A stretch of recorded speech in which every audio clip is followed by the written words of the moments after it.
Bonjour à tous, je suis Étienne Baillet, étudiant en 5e année topographie à l'UNISA Strasbourg et également en Master RIV à Télécom Physique Strasbourg. Mon projet de fin d'études s'intitule L'intelligence géospatiale au service de l'accessibilité, cartographier automatiquement les cheminements PMR à partir d'un nuage de points LMS. Il a été réalisé au sein de la société Amel Géomètre Expert à Rennes.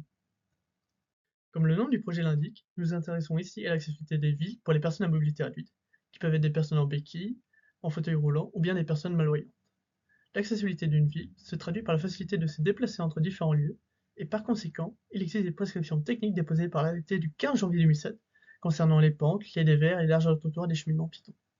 Ainsi, le rôle de ce PFE est d'évaluer de manière automatique les villes sur ces critères, en s'appuyant sur les données fournies par un appareil de cartographie mobile qui est le MES 96 de Via Matrice. La première étape de ce projet est de détecter les trottoirs où se situent les trajectoires PMR. Pour ce faire, nous devons les séparer de la route en s'appuyant sur les bordures de trottoir. Ces bordures sont obtenues par la combinaison de deux critères, un critère géométrique basé sur la plus grande différence d'altitude entre les points d'un même voxel, un critère sémantique basé sur les prédictions d'un réseau de neurones convolutifs entraîné à segmenter les bordures sur des ortho-images de laborie. Les bordures extraites, l'extraction des trottoirs est réalisée.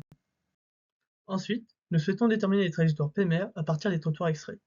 Pour cela, ces trottoirs sont d'abord rasterisés pour obtenir une image binaire. Sur cette image, on applique une squelettisation afin d'obtenir un axe médian du trottoir.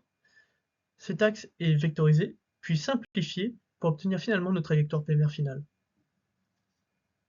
À partir des trajectoires obtenues, il est possible de calculer leur pente, leur dévers, leur largeur de trottoir et de visualiser les résultats sur la plateforme Hermia 3D développée par l'entreprise.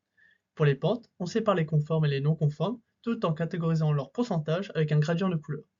Les dévers et les largeurs de trottoir sont catégorisés en vert ou rouge selon leur conformité à l'arrêté du 15 janvier 2007.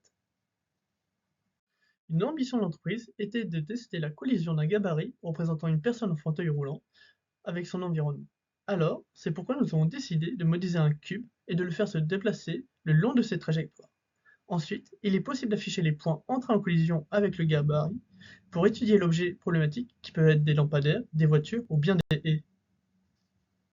Enfin, plusieurs outils ont été développés, comme un moteur de recherche d'itinéraire le plus adapté entre deux lieux, basé sur les attributs géométriques des trajectoires PMR calculées auparavant. Ainsi, nous remarquons que l'itinéraire le plus adapté n'est pas toujours le plus court. Nous avons également mis au point une recherche des passages piétons non conformes, se traduisant par l'absence de bandes podotactiles à leurs abords.